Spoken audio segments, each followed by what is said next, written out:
Inspirasi Kepri.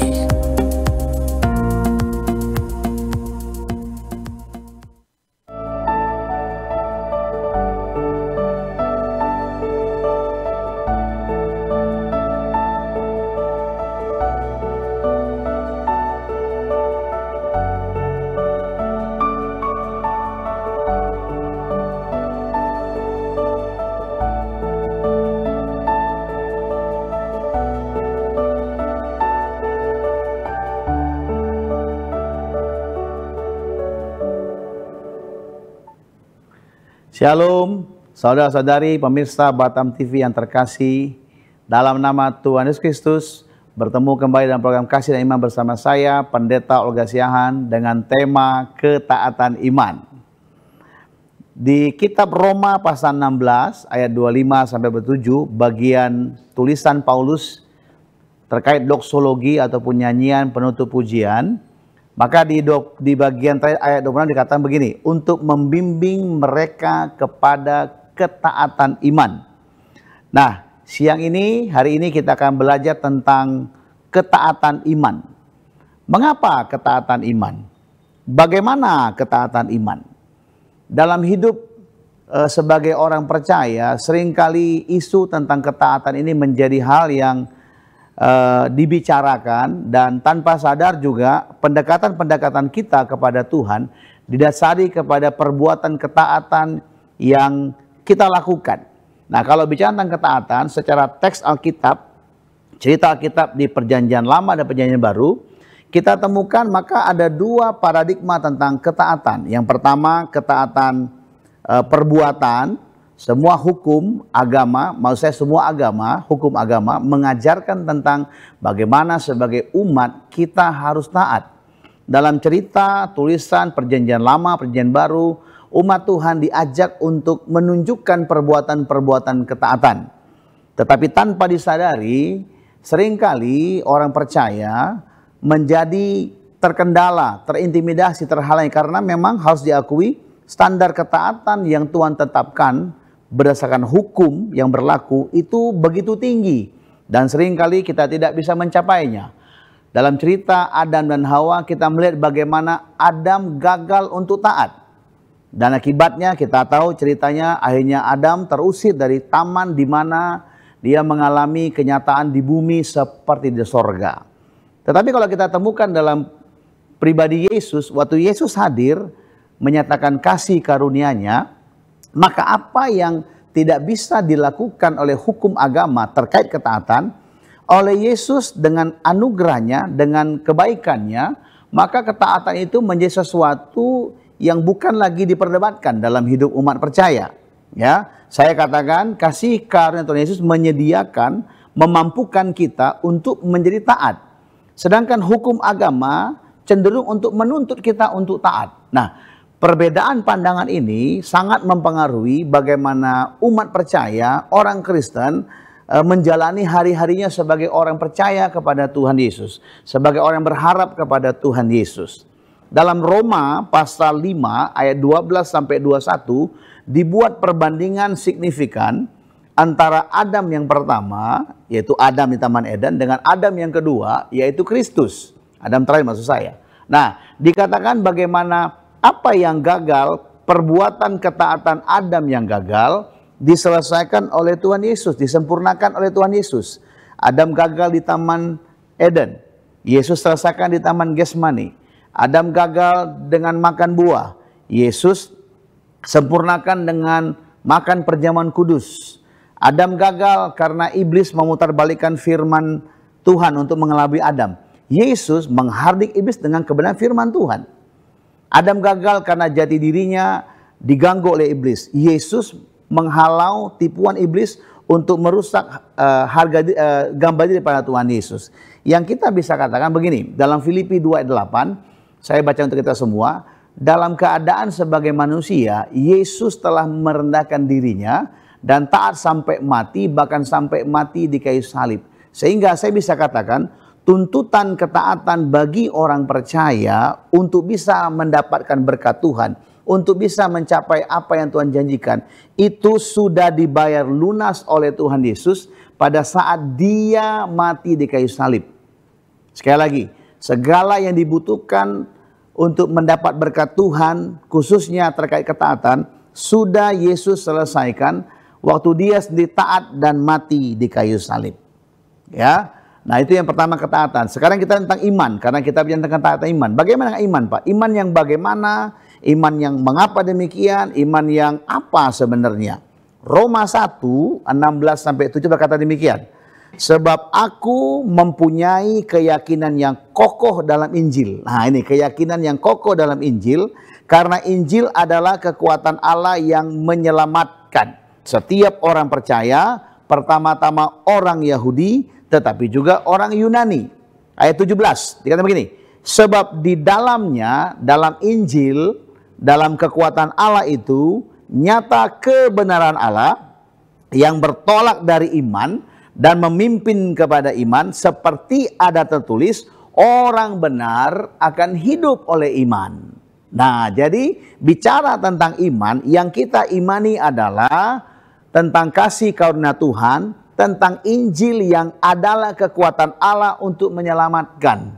Makanya tidak salah kalau kita baca bagaimana Lukas mencatat di pasal 4, 18, bahwa Lukas berkata, waktu Yesus membuka kitab, waktu dia diberi kesempatan untuk menyampaikan khotbah waktu itu, dikatakan begini dalam Lukas 14 ayat 18 dan 19. Roh Tuhan ada padaku, oleh sebab ia telah mengurapi aku untuk menyampaikan kabar baik kepada orang-orang miskin, kabar baik untuk orang miskin. Dan ia telah mengutus aku untuk memberitakan kebebasan kepada orang-orang tawanan, kabar baik bagi orang tawanan, dan penglihatan bagi orang-orang buta, kabar baik bagi orang buta, untuk membebaskan orang-orang tertindas, untuk memberitakan tahun rahmat Tuhan telah datang. Jadi kebaikan, anugerah, kasih karunia itu adalah berita Injil, dan itu adalah kekuatan yang Tuhan pakai untuk menyelamatkan setiap orang yang percaya dan berharap kepada Dia. Haleluya. Dalam catatannya yang lain, Lukas di Kisah Rasul berkata demikian, Kisah Rasul pasal 20 ayat 24, tetapi aku tidak menghiraukan nyawaku sedikit pun, asal saja aku dapat mencapai garis akhir dan menyelesaikan pelayanan yang ditugaskan oleh Tuhan Yesus kepadaku untuk memberitakan kesaksian tentang Injil kasih karunia Allah. Jadi Injil itu adalah berisi tentang kasih karunia Tuhan, tentang kebaikan Tuhan, tentang pembebasan, tentang kesembuhan, tentang segala yang baik yang kita perlukan di hidup di bumi ini, yang Tuhan berikan kepada kita, dan itulah kekuatan Tuhan untuk menyelamatkan kita semua. Haleluya. Dalam Galatia pasal 1 ayat 6, Paulus pernah berkata demikian, aku heran bahwa kamu begitu lekas berbalik daripada Dia yang oleh kasih karunia Kristus telah memanggil kamu dan mengikuti suatu Injil yang lain. Tanpa sadar ada Injil yang lain yang bukan berbicara tentang kasih karunia Tuhan. Nah, siang hari ini iman kita adalah kepada kabar baik, kepada Injil yang berbicara tentang anugerah, kebaikan Tuhan bagi kita semua. Saya percaya kita boleh menyadari ada begitu banyak tantangan kehidupan, kesulitan, masalah, hal-hal yang tidak mengenakan yang kita hadapi. Nah, mari belajar untuk berharap akan kekuatan Tuhan itu.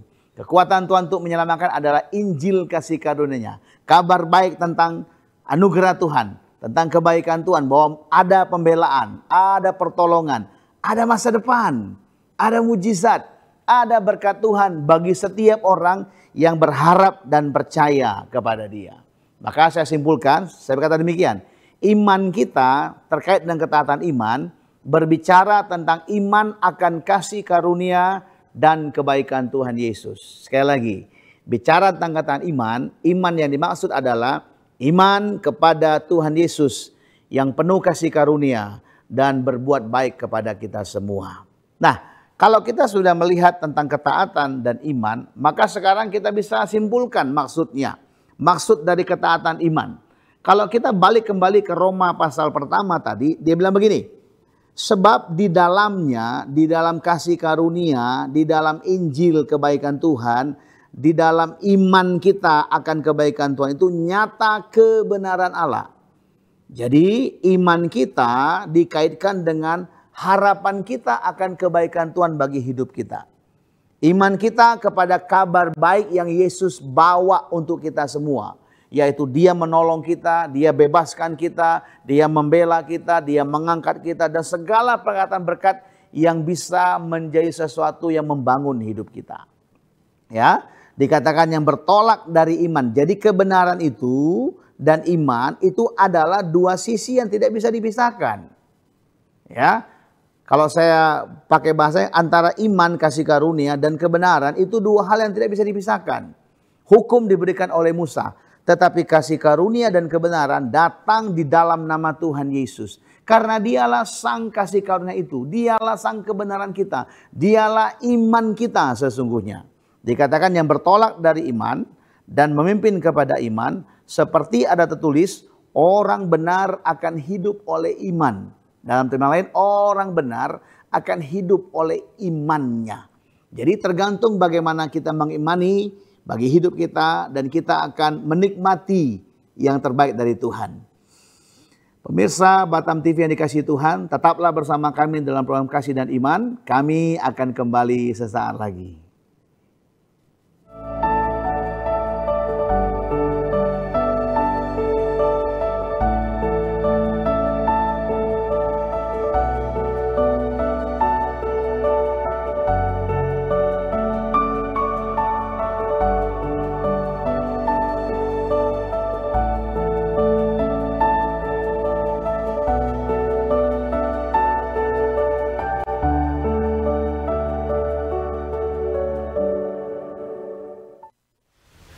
Demi menjawab tantangan digital dan disrupsi teknologi, Unit Bisnis Infrastruktur sebagai salah satu unit bisnis PLN Batam melakukan inovasi bisnis Beyond KWH dengan mengoptimalkan dan mengutilisasi aset ketenaga listrikan serta membuka berbagai peluang kolaborasi bisnis di bidang telematika.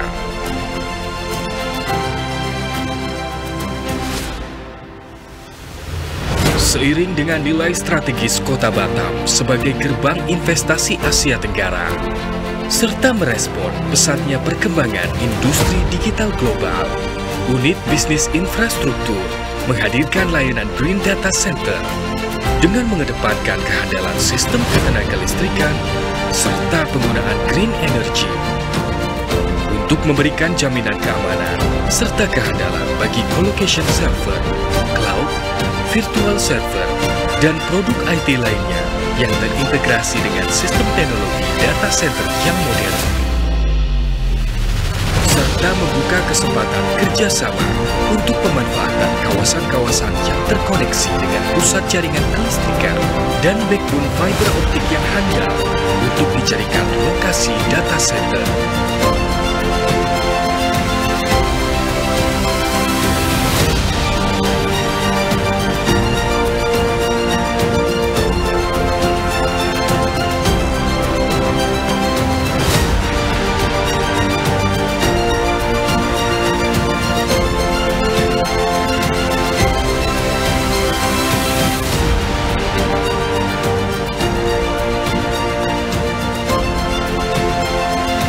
Unit Bisnis Infrastruktur akan terus berkomitmen untuk memberikan pelayanan terbaik dengan bertumpu pada sistem teknologi yang modern dan sumber daya manusia yang profesional. Inilah era baru PLN Batam, perusahaan energi berbasis teknologi masa depan. The New PLN 4.0, Unleashing Energy and Beyond.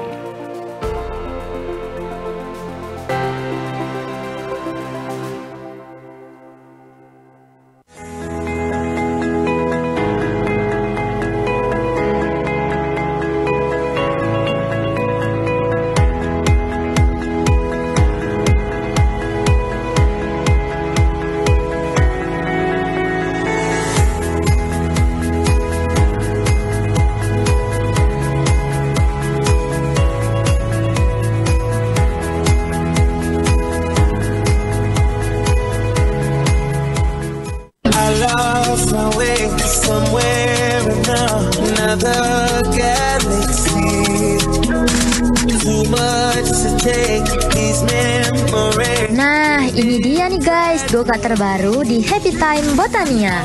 Cuman dengan harga 25.500, pastinya dijamin bikin seru banget loh. Lokasinya itu ada di dalam mall, tepatnya di Mall Botania 2. Keunggulan go-kart terbaru yang pertama, bisa merasakan sensasi drifting. Yang kedua, desain dengan model terbaru, ada musik plus lampunya. Yang terakhir, tempat duduknya dijamin luas banget loh.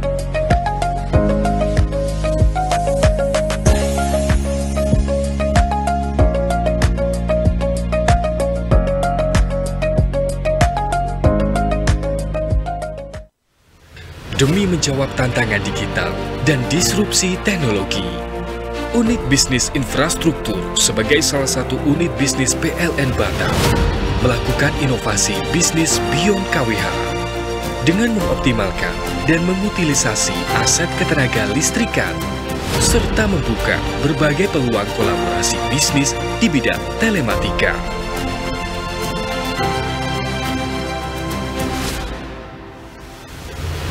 Seiring dengan nilai strategis Kota Batam sebagai gerbang investasi Asia Tenggara, serta merespon pesatnya perkembangan industri digital global, Unit Bisnis Infrastruktur menghadirkan layanan Green Data Center dengan mengedepankan kehandalan sistem ketenaga listrikan serta penggunaan green energy untuk memberikan jaminan keamanan serta kehandalan bagi colocation server, cloud, virtual server, dan produk IT lainnya yang terintegrasi dengan sistem teknologi data center yang modern.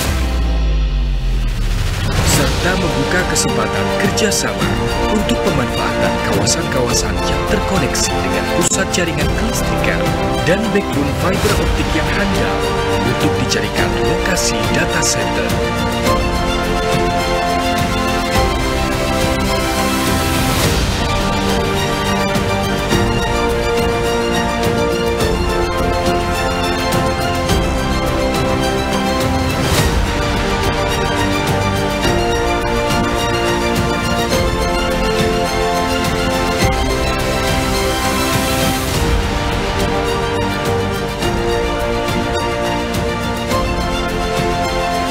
Unit Bisnis Infrastruktur akan terus berkomitmen untuk memberikan pelayanan terbaik dengan bertumpu pada sistem teknologi yang modern dan sumber daya manusia yang profesional.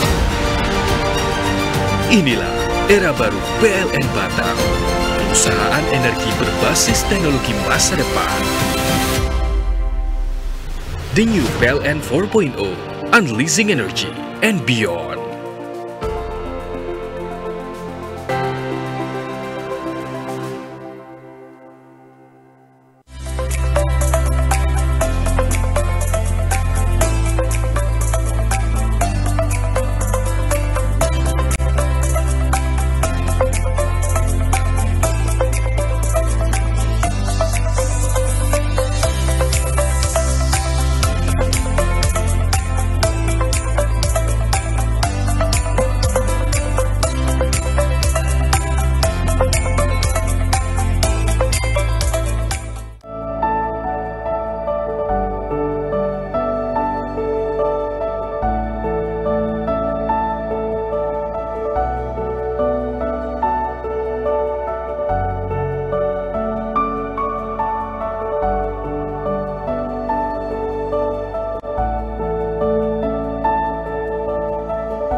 Pemirsa, terima kasih Anda masih bersama kami dalam program Kasih dan Iman. Mari kita lanjutkan.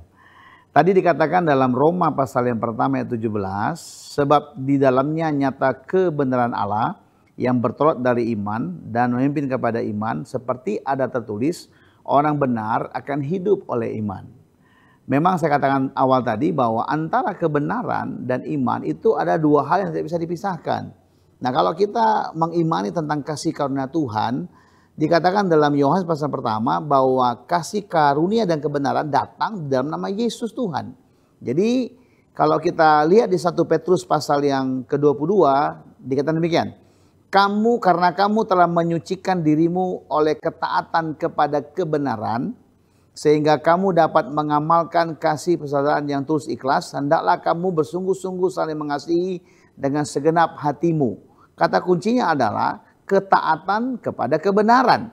Nah, kalau kita mencoba mengkaitkan antara ketaatan iman dan ketaatan kebenaran, saya begini, ketaatan iman itu adalah ketaatan kepada kebenaran. Sekali lagi, kalau bicara tentang ketaatan iman, itu adalah ketaatan kepada kebenaran. Nah, sebagai contoh, bagaimana bentuk nyata dari ketaatan iman, Pak? Di 2 Korintus pasal yang keempat, ayat 3 dikatakan demikian. Namun karena kami memiliki roh iman yang sama, seperti ada tertulis, aku percaya, sebab itu aku berkata-kata, maka kami juga percaya dan sebab itu kami juga berkata-kata. Umat percaya dikasih Tuhan, harus kita sadari bahwa agama kita, agama Kristen itu adalah agama pengakuan. Memang kalau kita pelajari dalam perjanjian lama, Israel itu adalah agama mendengar. Makanya mereka memiliki Shema Israel. Dengarlah Israel. Dalam Ulangan pasal yang ke-6. Tetapi kalau kita orang percaya dalam Tuhan, maka kita ini adalah agama pengakuan. Makanya ada pengakuan iman dengan berbagai variasi dimensi yang ada. Pengakuan itu penting. Karena apa? Dikatakan kalau kita percaya, maka kita berkata-kata. Kalau kita kasih ilustrasi Bapak yang kasih Tuhan, apabila ada orang menikah di gereja, anggaplah mereka di depan pendeta yang siap dinikahkan dan pendeta mulai bertanya, maukah engkau sang mempelai pria menerima saya mempelai istri sebagai istrimu? Kalau tidak dijawab oleh mempelai pria, ya nggak jadi pernikahannya. Demikian dengan Tuhan. Pengakuan itu adalah bentuk ketaatan iman kita kepada kebenaran Tuhan. Saya bilang begini. Ketaatan iman yaitu pengakuan iman percaya kepada Tuhan Yesus dan perbuatan yang ajaib di atas kayu salib serta anugerahnya untuk hidup di masa sekarang. Jadi kalau bicara ketaatan iman artinya kita mengimani tentang anugerah kebaikan Tuhan. Kita imani ada mujizat, kita imani ada pertolongan. Nah, ucapkan itu di tengah-tengah situasi hidup kita yang mungkin sedang berjuang, mungkin ada masalah, kesakitan, kehilangan. Mungkin juga kita bikin kesalahan yang mengakibatkan banyak hal yang buruk terjadi bagi hidup kita. Mari jangan lihat kenyataan yang ada, tapi lihat kepada Yesus, sang kasih karunia itu. Dan mulai ucapkan sesuai dengan imanmu kepada anugerahnya. Kalau engkau percaya dia penyembuh, ucapkan, aku percaya Yesus menyembuhkanku. Kalau engkau percaya dia mampu mengubahkan situasi rumah tanggamu, maka ucapkan, aku percaya Tuhan Yesus, engkau sanggup mengubahkan rumah tanggaku. Nah, itu adalah bentuk ketaatan iman. Nah, bukan perbuatan, tapi ketaatan kita kepada apa yang kita imani. Yang kita imani adalah Injil. Injil kabar baik, kabar kasih karunia Tuhan. Nah, mari kita mulai memperkatakannya. Salah satu bentuk ketaatan iman. Selain kita percaya dalam hati kita, mari kita mulai memperkatakannya dengan mulut kita sebagai respon terhadap iman yang kita dengar. Nah, saya percaya waktu kita membangun iman yang benar dalam diri kita dan kita taat dengan apa yang kita percayai dan kita mulai memperkatakannya, maka lihat secara ajaib otomatis kuasa Tuhan bekerja, hidup kita akan menghasilkan perbuatan-perbuatan ketaatan. Sebagai contoh Bapak Ibu, ada banyak orang pakai helm naik motor di jalan besar. Kenapa pakai helm? Mereka pakai helm karena takut ditilang polisi. Memang itu benar. Tapi apakah itu kebenarannya? Bukan. Kebenarannya adalah helm dimaksudkan untuk melindungi kepala kita sehingga apabila terjadi benturan kecelakaan kita tidak mengalami hal yang fatal. Jadi bukan karena polisi. Makanya banyak orang mereka pakai helm bukan karena keselamatan, karena takut ditilang, karena takut kena hukuman. Nah, demikian ada banyak orang Kristen juga demikian. Mereka bertindak taat bukan karena kesadaran akan keselamatan, tapi mereka bertindak taat karena mereka takut dihukum. Dan itu menuntut kita. Akibatnya apa? Ada orang berat melakukannya, tapi dia gak punya pilihan. Berbeda ketaatan iman waktu dia menyadari tentang siapa dia dalam Tuhan dan bagaimana Tuhan hebat mengasihi dia, maka dia mengatakannya, pemikiran dirubahkan sehingga kelakuan hidupnya akan berubah. Waktu dia pakai helm bukan karena polisi, tapi karena dia sadar itu berguna bagi hidupnya. Itu yang namanya ketaatan iman. Apa yang kita percayai tentang anugerah kebaikan Tuhan, kita pegang itu, kita komit itu, dan kita mulai ucapkan. Perbuatan ketaatan iman yang paling hebat adalah kita mengucapkan dengan penuh percaya tentang Yesus yang telah mati di kayu salib, yang berbuat baik kepada kita, yang menyatakan tahun rahmat-Nya bagi kita semua. Haleluya. Saya percaya di tengah-tengah situasi yang masing-masing kita hadapi, mari bersama-sama saya mengajak kita bertindak taat. Dalam pengertian percaya dan memperkatakan kebenarannya. Sekali lagi, bertindak taat dengan percaya dalam hatimu dan berkata-kata dengan mulutmu. Amsal berkata, hidup dan mati dikuasai oleh perkataan kita, lidah kita. Siapa suka menggemakannya, menggunakannya, akan menikmati buahnya. Sebenarnya dalam ayat ini tidak ada makna negatif. Walaupun seringkali tanpa sadar ada banyak para pembicara, para hamba Tuhan mengesankan bahwa hati-hati bicara. Sebenarnya bukan demikian juga. Kalau kita lihat perspektif yang lain bahwa Tuhan mau kita pakai mulut kita untuk memperkatakan kebenaran sehingga buah-buah kebenaran kita nikmati dalam hidup kita. Haleluya, haleluya. Waktu Tuhan lihat alam semesta gelap, waktu dia menciptakannya, Tuhan gak komentari keadaan yang ada. Tapi Tuhan ucapkan apa yang ingin dia lihat. Keadaan gelap, Tuhan gak bilang, aduh gelap sekali, Tapi Tuhan katakan, jadilah terang. Demikian dengan hidup kita. Kalau kita lihat ada banyak kegelapan, tantangan, masalah, situasi sulit, jangan ucapkan itu. Tapi ucapkan berkat Tuhan. Bilang, aku percaya sembuh, aku percaya sehat, aku percaya diberkati, aku percaya diberikan hikmat, dan lain sebagainya. Sekali lagi, mari bersama-sama bertindak taat, percaya dan memperkatakan kebenarannya, maka saya berdoa mujizat berkatnya atas kita semua. Tuhan tuntun kita untuk masuk dalam ketaatan iman yang nantinya menghasilkan ketaatan perbuatan, bukan sebaliknya. Semangat, tetap sehat, terus percaya, terus berharap, jangan berhenti menyerah karena keadaan yang sekarang tidak selama-lamanya, pasti akan berubah. Dalam Mazmur 3 dikatakan Tuhan membawa kita melewati lembah kelam. Kita melewati, tidak tinggal di sana. Nah, rumah kita nggak di sana. Ada masanya kita melewati masa kelam, masa susah. Tapi ingat, kita akan dibawa Tuhan naik bersama dengan Dia. Karena Tuhan bekerja dalam banyak hal peristiwa hidup kita untuk mendatangkan kebaikan bagi kita semua yang percaya berharap kepada Dia. Saya berdoa supaya semua kita yang mendengar hari ini engkau mengalami pertobatan, engkau mengalami perubahan cara pikir. Dan mulai hari ini lihat, setahap demi setahap karya Tuhan, kuasa Roh Kudus akan bekerja, menolong, mengubahkan hidupmu. Bagi Tuhan tidak ada yang mustahil. Dan bagi orang yang percaya kepadanya. Haleluya, haleluya, haleluya. Tuhan memberkati kita semua. Terima kasih Tuhan Yesus. Terima kasih Bapa yang perkasa. Kami bersyukur kepada kita. Berdoa sebentar. Bapa, kami bersyukur buat siang hari ini. Kami percaya lebih daripada yang sanggup kami doakan dan fikirkan. Engkau mengerjakannya bagi kami, mendatangkan kebaikan bagi kami. Mulai hari ini perkataan kami adalah perkataan ketaatan iman. Kami memperkatakan kebenaran kami dalam Tuhan. Bahwa Tuhanlah penolong kami. Bahwa Tuhan berbelas kasihan bagi kami. Bahwa ada tangan Tuhan yang perkasa yang siap mengangkat tiap kami. Apapun yang sedang kami alami, aku berdoa mujizat Tuhan terjadi bagi hidup kami. Kami berharap, percaya, berdoa dalam nama Yesus. Haleluya, haleluya. Yang percaya sama-sama kita katakan amin. Haleluya, haleluya.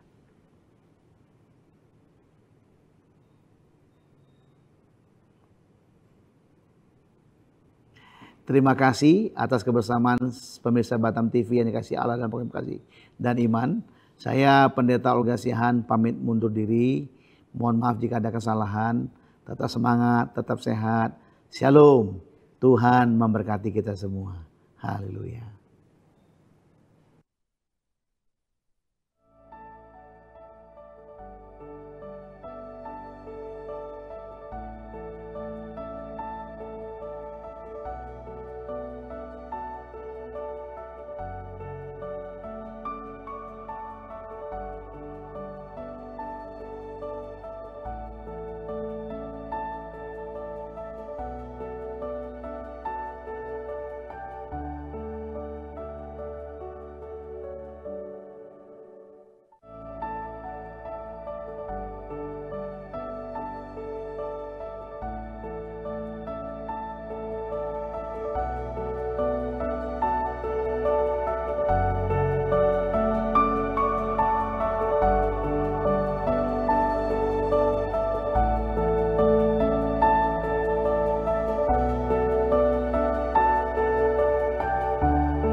Batam TV, inspirasi Kepri.